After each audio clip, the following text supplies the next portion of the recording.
మాట్లాడటం కూడా చాలా తక్కువ తక్కువ మాట్లాడతారు, లిమిటెడ్. తక్కువ. ఫస్ట్ సినిమా ఎన్టీ రామారావు గారు, ఈవి సత్యనారాయణ గారి డైరెక్షన్, అక్కడమ్మ ఇక్కడబ్బాయి ఐడియా ఉంటుంది. నాగార్జున గారి మేనకోళ్ళు సుప్రియ గారి హీరోయిన్, నేను హీరో ఫ్రెండ్. ఇందిరా పార్క్ లో ఓపెనింగ్, రామారావు గారు ప్రతిపక్షంలో ఉన్నారు, ఆయన వచ్చారు ఓపెనింగ్ కి, ఆయన క్లాప్ కొట్టారు. ఓపెనింగ్ అంత అయిపోయింది, అంత ఇంటర్వ్యూలు. ఇప్పుడు మమ్మల్ని కూడా ఇంటర్వ్యూలో కూర్చోబెట్టేవాళ్ళు. అవుటర్ బయలుదేరుతాం, ఎక్స్టీరియర్ మొత్తం గీతం కాలేజ్, ఇంటీరియర్ మొత్తం ఇక్కడ సెట్ చేశారు, వెస్ట్రీ కాలేజ్ సికింద్రాబాద్ లో. చిరంజీవి గారు, మన చిరంజీవి మోహన్ అంటారు, ఆయన ఫోన్ చేశాడు. అంటే చిరంజీవి గారికి అన్ని అప్పుడు ఆయనే చూసుకునేవారు. చిరంజీవి గారు పిలుస్తున్నారు, అర్జెంట్ గా ఒకసారి రండి అన్నాడు. మాకు చిరంజీవి గారు అర్జెంట్ పిలుస్తున్నారంటే, అప్పుడు మాస్టర్ సినిమాను ఇది చేస్తాం, మాస్టర్ సుస్వాగతం ట్రైన్లో మాస్టర్, దాని ముందు హిట్లర్ ఏదో చేస్తున్నాం.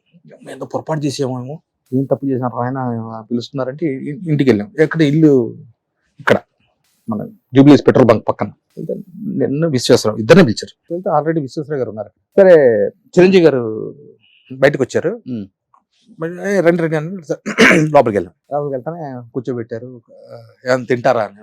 బాబు నాకు లోపల టెన్షన్, ఎందుకు పిలిచారు ఇప్పుడు, మెగాస్టార్ పిలిచారు, ఆఫీస్కి పిలిచారు, సడన్ గా పిలిచారు అంటే ఏమో వేషం తీసేస్తారేమో, ఇవన్నీ ఉంటాయిగా మైండ్లో, పరిగెడుతుంటాయిగా గుర్రాల్లాగా. విశ్వేశ్వరరావు గారిని అన్ని కూర్చోబెట్టి, తెలుసు కదా కళ్యాణ్ బాబు గారు, తెలుసు పొద్దున అప్పుడు పరిచయం కూడా చేశారు మమ్మల్ని. చాలా కామ్, సెన్సిటివ్, మీరు అతన్ని నవ్విస్తూ ఉండాలి. అంటే ఇప్పుడు ఒంటరితనం, ఆయన ఒంటరితనం బాగా ఇష్టం. మీరు ఏం చేస్తారో తెలియదు, ఆయన ఒంటరితనం ఫీల్ అవ్వకూడదు.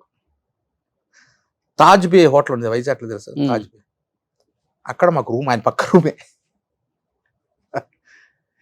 ఆయన అప్పుడు సీలో కారు ఉండేది, ప్రొడక్షన్ కారు, ఆయనతో పాటు వెళ్ళడం, ఆయన నవ్విస్తూ 24 గంటలు. అంటే షార్ట్ అయిపోతే విశ్వేశ్వరరావు గారు, ఆయన పాత కమిటీస్ బాగా ఇమిటేట్ చేసేవారు. అవును తెలుసు. జగ్గేలాగా ఇలా ఆయన ముందు మిమిక్రీ చేస్తూ.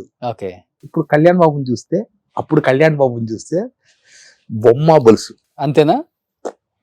ఇప్పుడు అస్సలు అంత కామ్ ఉండే కళ్యాణ్ బాబు ఇప్పుడు రెబల్ అయిపోయారు. మీకు అనవసరంగా ఆయన వాయిస్ పెంచరండి, విషయం ఉంటేనే వాయిస్ పెంచుతారు.